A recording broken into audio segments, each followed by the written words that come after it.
জাতীয় বিপ্লব ও সংহতি দিবস উপলক্ষে কুড়িগ্রামে বিএনপির র্যালি ও সমাবেশ অনুষ্ঠিত।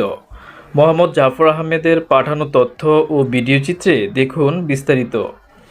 কুড়িগ্রামে ৭ নভেম্বর শুক্রবার পৌরসভা সংলগ্ন জেলা বিএনপির দলীয় কার্যালয়ের সামনে ঈদগাহ মাঠে বিকাল ৪ ঘটিকায় জেলা বিএনপির আয়োজনে ঐতিহাসিক জাতীয় বিপ্লব ও সংহতি দিবস উদযাপন করা হয়। ঐতিহাসিক বিপ্লব ও সংহতি দিবস উদযাপন উপলক্ষে এক বিশাল বর্ণাঢ্য র্যালি বের করেন জেলা বিএনপির নেতাকর্মীরা। বর্ণাঢ্য র্যালিটি কুড়িগ্রাম জেলা বিএনপির কার্যালয়ের সামনে থেকে শুরু করে শহরের প্রধান সড়ক প্রদক্ষিণ করে পুরাতন পোস্ট অফিস পাড়ায় জাহাজ কোম্পানির মোড়ে শেষ হয়। সংক্ষিপ্ত সভা করেন কুড়িগ্রাম জেলা বিএনপি। উক্ত র্যালি ও আলোচনা সভায় প্রধান অতিথি হিসেবে বক্তব্য রাখেন জেলা বিএনপির আহ্বায়ক মোস্তাফিজার রহমান মোস্তফা। প্রধান বক্তা হিসেবে বক্তব্য রাখেন ২৬ কুড়িগ্রাম ২ আসনে বিএনপি মনোনীত প্রার্থী আলহাজ সুহেল হোসেন কায়কোবাদ, সদস্য সচিব জেলা বিএনপি কুড়িগ্রাম। বিশেষ অতিথি হিসেবে বক্তব্য রাখেন শফিকুল ইসলাম বেবু, সিনিয়র যুগ্ম আহ্বায়ক জেলা বিএনপি কুড়িগ্রাম, মোহাম্মদ হাসিবুর রহমান হাসিব, যুগ্ম আহ্বায়ক জেলা বিএনপি কুড়িগ্রাম প্রমুখ।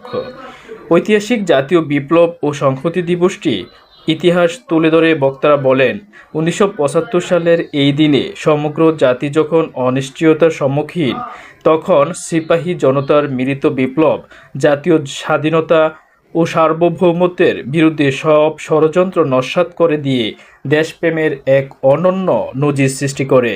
শহীদ প্রেসিডেন্ট জিয়াউর রহমানকে বন্দিদশা থেকে মুক্তি করে এনে সিপাহী জনতা তাকে রাষ্ট্রীয় ক্ষমতায় অধিষ্ঠিত করে।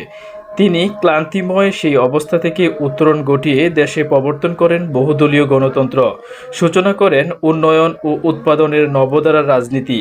তাই ৭ নভেম্বর আমাদের জাতীয় জীবনের এক অনন্য ঐতিহাসিক তাৎপর্যমণ্ডিত দিন। সিপাহী জনতার বিপ্লবের মাধ্যমে আধিপত্যবাদ, একনায়কতন্ত্র, একদলীয় শাসন, জনজীবনে বিশৃঙ্খলাসহ তখনকার বিরাজমান ঘটনার নৈরাজ্যের অবসান ঘটে। একটি অস্থিতিশীল পরিবেশ থেকে দেশ একটি সুশৃঙ্খল পরিবেশে ফিরে আসে। বিশেষ করে আগামী জাতীয় সংসদ নির্বাচনে ৪টি আসনেই বিএনপি মনোনীত প্রার্থীকে বিজয় করে আনার অঙ্গীকার করা হয়। এবং আগামী দিনের সংসদে আমাদেরকে পাঠাতে হবে। সেই জন্য আপনাদের সবার আন্তরিক প্রচেষ্টা আমাদের একান্ত কাম্য। আপনারা যেভাবে সারা